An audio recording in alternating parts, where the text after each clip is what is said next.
Bem, pessoal, a gente vai iniciar, eu e minha equipe, o Iego, o Israel, a Tainá e eu, a Mona Lisa. A gente vai passar para vocês uma pequena aula sobre injeção de SQL, que é um tema relacionado à segurança da informação. Sim. Mas o que é injeção de SQL? A injeção de SQL é uma técnica que é usada por invasores para explorar falhas de segurança em sites ou aplicativos que utilizam banco de dados, basicamente todos. Nesse caso da injeção, o atacante ele consegue inserir comandos de SQL, que é uma linguagem de banco de dados, maliciosos, esses comandos maliciosos, diretamente nas consultas que o sistema faz no banco de dados.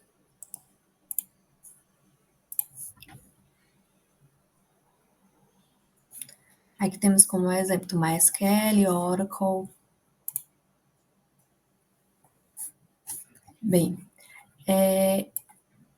esse ataque SQL, ele permite que os invasores atualizem ou removam informações.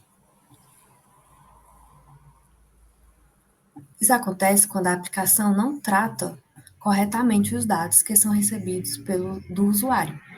Se houver essa vulnerabilidade, o invasor ele pode acessar informações confidenciais, como os dados dos usuários, senhas, ou até apagar ou alterar registros importantes. Esses ataques eles funcionam principalmente em páginas ou aplicativos que usam banco de dados, como eu falei anteriormente, como MySQL, Oracle ou o SQL Server. As consequências elas são bem sérias, porque pode alterar o funcionamento do aplicativo, o sistema pode ficar fora do ar e, em casos mais graves, ele pode até comprometer o servidor e outras partes da infraestrutura. E também a questão do vazamento de dados, isso pode ocorrer também. Por isso é essencial que os invasores eles estejam atentos e adotem boas práticas para proteger as aplicações desse tipo de ataque.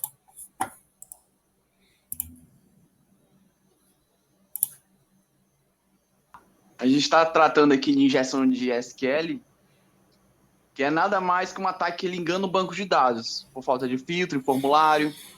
E aí é uma questão até que a gente tem que levar em consideração na hora de programar com o programador, que lida com ali HTML, SQL em específico. Aqui a gente vai citar uns casos de injeção de SQL, no caso, o caso da Sony Pictures em 2014, em qual um grupo chamado de Guardião da Paz conseguiu roubar informações pessoais de funcionários da Sony Pictures. E assim eles conseguem ter acesso de famílias, comunicações internas, os salários desses profissionais, lançamentos que estavam para sair, inclusive planos futuros, roteiros, coisas que ainda estava sendo desenhado. Até nesse caso aqui, a gente tem software de vazamentos, né? Que às vezes tipo, saiu vazamento de filme tal, de série tal.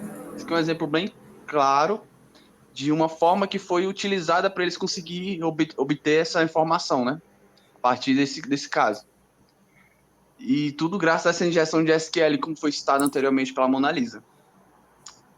Bom, agora aqui a gente tem um caso 2 de injeção de SQL, que é o caso Mario. É uma multinacional hoteleira que ela sofreu uma violação de dados de longa duração. Isso aconteceu em 2014, mas identificado apenas em 2018. Esses invasores, eles conseguiram acesso não autorizado ao banco de dados de reserva de hóspedes da Startwood, que continha informações pessoais de aproximadamente 500 milhões de hóspedes. Então, assim, foi um ataque bem nocivo, né? Que 500 milhões de pessoas é muita pessoa, muito hóspede. Afetou, acho que boa parte aí da população, né? Que 500 milhões é um número bem expressivo.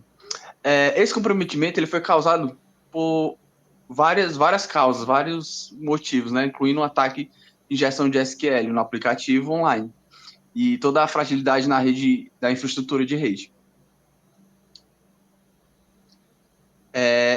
E temos também um caso aqui da vulnerabilidade da Tesla, né?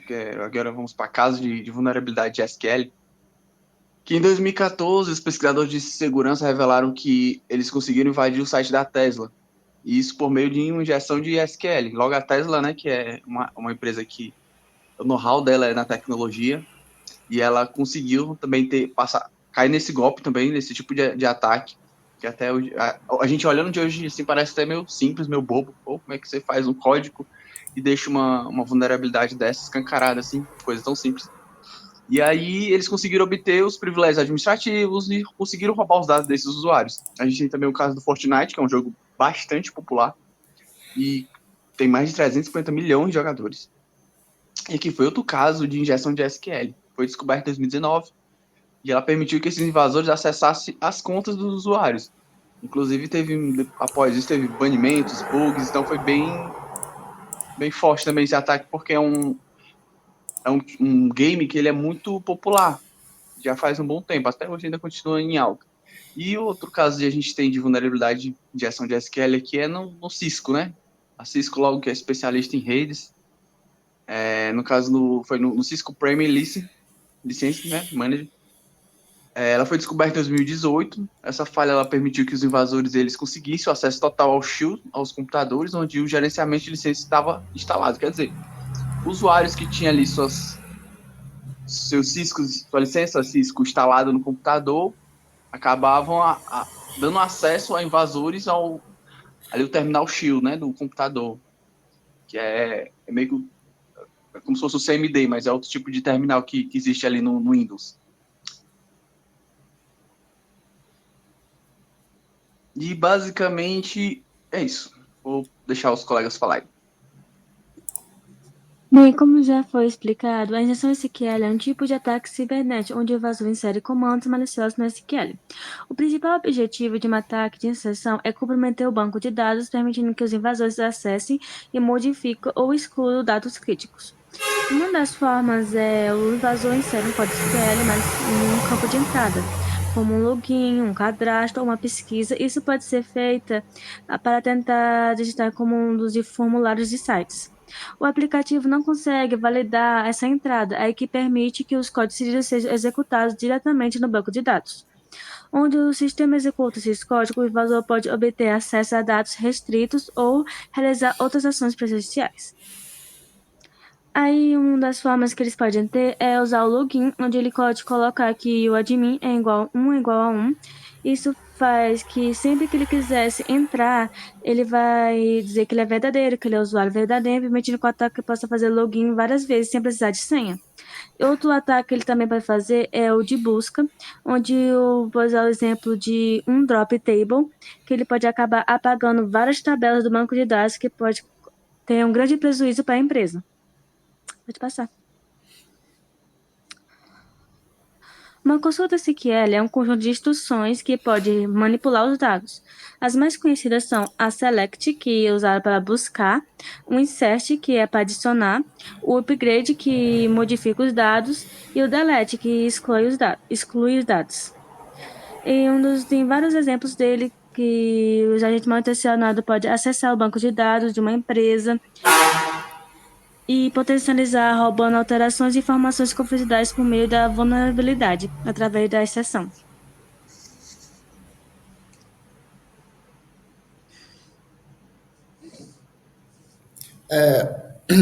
E aí, quando a gente se fala em injeção de SQL, existem alguns tipos de ataques que são mais comuns.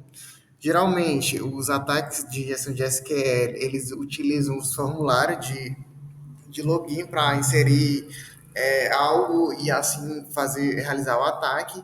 E assim, os tipos mais comuns são a primeira é alterando a consulta de SQL, que no caso é utilizado para revelar as informações adicionais dentro de um banco de dados. A outra é simplesmente ignorar o login, que é contornar a forma de autenticação, mas isso é claro, quando vocês levam em consideração o código fonte que permite que isso aconteça. E aí, com isso, o hack ele pode fazer um comando, injetar um comando e assim acessar de forma como se fosse tivesse uma conta sem ter. Aí tem os ataques de união que permitem a recuperação de dados, que é quando eles utilizam mais de um mecanismo de injeção de SQL e aí conseguem fazer recuperação de dados e tabelas dentro do banco de dados. Alguns deles conseguem fazer uma análise de banco de dados, conseguindo obter informações sobre a versão e estrutura a partir do que eles conseguem dentro da página de login de um formulário qualquer. Existe o tipo de injeção cega de SQL, que durante esse tipo de ataque, nenhuma mensagem de erro é recebida do banco de dados, assim eles conseguem passar despercebido. E existe o ataque de negação de serviço distribuído, que no caso eles inserem uma instrução para gerar um ataque, o que vai automaticamente sobrecarregar o sistema. E aí existem algumas formas de se proteger desses ataques de injeção de SQL. A principal delas é voltado principalmente dentro do código. Quando o desenvolvedor está escrevendo o código, ele precisa ter uma enorme atenção e um enorme cuidado sobre as validações dentro do código. E aí essa validação de entrada, principalmente para garantir que os dados sejam seguros e não aconteça a injeção de códigos maliciosos nas páginas de login. A questão também de usar o preparator, que é substituir as variáveis nas consultas SQL, implementação de um firewall que detecta e bloqueia padrões de ataque, e aí é extremamente fundamental que a empresa ela tenha esses mecanismos de firewall para detectar realmente, bloquear qualquer tipo de ataque ou repetição. E aí seguir algumas recomendações que tem no site da UVASP e realizar auditorias regulares, sempre verificando como é que está o andamento do sistema, a segurança do sistema, o código-fonte do sistema, para se precaver de qualquer tipo de ataque. E aí também existem outras formas, que seriam os logs do banco de dados, que é para monitorar consultas suspeitas, quando se tem várias tentativas de login com diferentes caracteres, coisas do gênero, para o banco de dados, o sistema ele gerar esses logs para que vai monitorar esse tipo de suspeitas e ataque, restringir os privilégios para evitar acesso desnecessário, por exemplo, a questão das contas de admin, a conta de quem é o usuário, e aí restringir esse tipo de privilégio e ter cuidado dentro do código-fonte, atualização constante do sistema, sempre fazer a verificação do sistema, verificar se não existe nenhuma brecha, não existe alguma falha, e sempre estar atualizando em relação à segurança. E também atualizar as bibliotecas utilizadas dentro do sistema. Além disso, é fundamental que as empresas e qualquer tipo de sistema que seja monitorado, que seja atualizado, a equipe esteja em constante treinamento voltado dentro da segurança da informação, para que não aconteça esse tipo de ataque. E aqui está as referências utilizadas nessa aula, que era basicamente do site onde a gente encontrou a notícia e onde a gente encontrou também que esse é um dos vazamentos, é um tipo de ataque que é conhecido mundialmente, que há anos acontece. É claro que hoje em dia, com os códigos melhorados e com infraestrutura de firewall, muitas empresas se protegem. Ainda assim, como a gente pode ver, existem grandes exemplos de empresas gigantescas que foram afetadas por esse tipo de ataque. E era somente isso, e até a próxima.